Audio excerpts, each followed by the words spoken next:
졸업식은 누구에게나 특별합니다. 그런데 왜 졸업식에 사각형 모자를 쓰는 것일까요? 사실 학사모의 유래는 로마 시대까지 거슬러 올라갑니다. 시선을 돌려보겠습니다. 지금은 로마인데요. 뒤에 보이는 하얀색 모자를 쓴 사람들은 방금 전까지 노예였습니다. 흰색 모자는 곧 자유의 상징이었던 것이죠. 그들은 흰색 모자를 쓰고 이렇게 울면서 말하곤 했습니다. Nunc liber sum. 나는 이제 자유다라는 뜻인데요.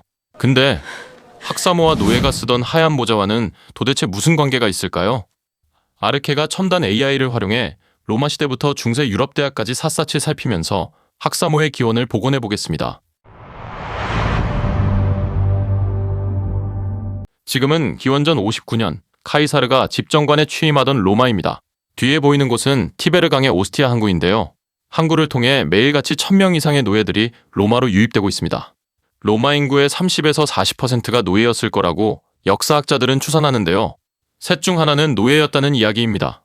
로마의 노예 제도는 다른 국가와 달랐습니다. 로마에선 노예를 공식적으로 해방시켜주는 법적인 절차가 있었는데요. 이를 가리켜 마누미시오라고 합니다. 내보내다라는 뜻인데요. 만약 여러분이 노예 주인이고 마음에 드는 노예를 해방시켜주고 싶다면 몇 가지 절차를 밟아야 합니다. 먼저 노예의 머리를 삭발시킵니다. 그리고 로마의 법정으로 데려갑니다. 그러면 법무관인 프라이토르가 빈딕타라는 막대기로 노예의 머리를 가볍게 툭툭 건드립니다. 그리고 반드시 이렇게 선언합니다. Hans hominem liberum esseaio. 이자는 이제 자유인이다. 식을 마치면 주인이 하얀 양모 모자를 머리 위에 씌워줍니다. 모자의 이름은 필레우스인데요. 포로 로마노에서 필레우스 모자를 쓴 사람을 본다는 것은 곧 방금 해방된 사람을 만난다는 뜻입니다. 필레우스는 곧 자유의 상징이었던 것입니다. 기원전 44년 브루투스가 카이사르를 암살한 직후 특별한 동전을 발행했습니다. 앞면에는 브루투스의 초상화가 그려져 있고 뒷면에는 두 자루의 단검 사이에 필레우스가 놓여 있습니다. 독재자로부터 로마를 해방시켰다는 정치적 메시지를 담은 것입니다. 그만큼 필레우스는 해방을 상징했습니다.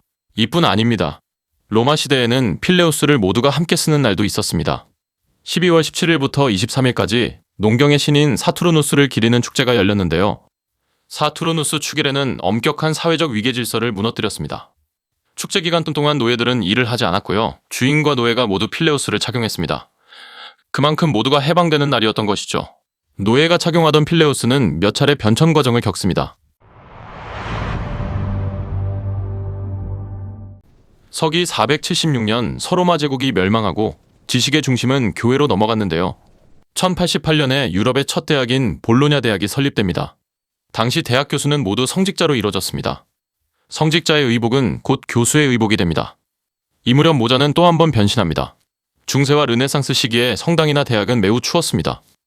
특히 당시 성직자는 속세와 연을 끊겠다는 뜻에서 정수리 부분을 삭발하는 이른바 치발 예식을 치렀는데요. 톤슈어라는 독특한 헤어스타일을 하게 됩니다. 당연히 겨울철에 성직자들은 이마가 매우 시렸습니다. 그래서 손으로 쉽게 쓰고 벗을 수 있도록 정수리 부분을 위로 잡아당겨 봉우리까지 만든 고급 모자가 나왔는데요. 이걸 가리켜 비레타라고 불렀습니다. 하지만 비레타를 제작하려면 값진 고급천이 필요했습니다. 그래서 모자는 분할을 하게 됩니다. 성직자나 상위직 교수는 사각형의 고급 모자인 필레우스 쿼드라투스를 착용했고요.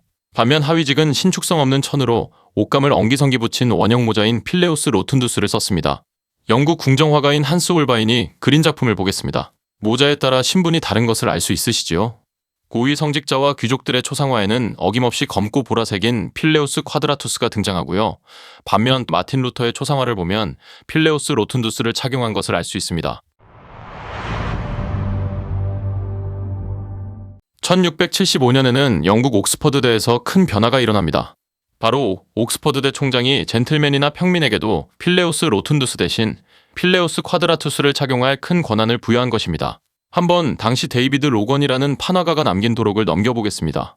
판화 도록을 넘기다 보면 오늘날 학사모와 같은 모자가 등장하는 것을 알 수 있는데요. 그런데 갑자기 모자에 사각판을 붙인 이유는 무엇일까요? 이건 전부 비용 때문입니다.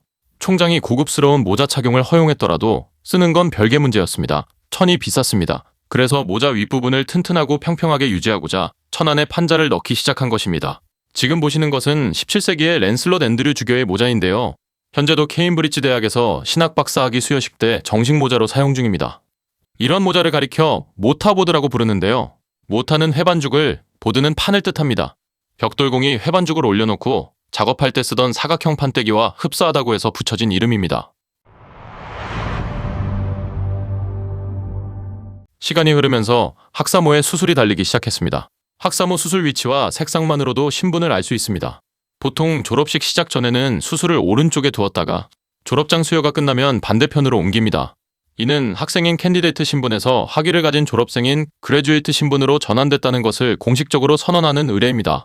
또 수술 색상으로도 어떤 공부를 했는지 알 수 있습니다. 박사는 전공과 무관하게 금색술을 달아줍니다. 반면 학사와 석사는 전공만 표기하는데요. 보통 흰색은 인문학, 노란색은 자연과, 보라색은 법학입니다. 또 공학은 주황색, 경영학은 올리브색을 사용하기도 합니다. 졸업식의 하이라이트는 뭐니뭐니 해도 학사모 던지기인데요. 이건 사실 군대 문화입니다. 1912년 미국 해군사관학교 졸업식에서 처음 시작됐는데요. 생도들은 재학 기간 내내 생도용 모자를 착용하고 지냈습니다. 하지만 곧 해군 장교로 임관을 하게 되니 모자가 필요 없어졌습니다. 그래서 기쁨과 해방감의 표시로 하늘 높이 집어던졌던 것입니다. 이런 모자 던지기는 매우 인상적이었죠. 그래서 전 세계 대학생들한테 널리 퍼졌던 것입니다.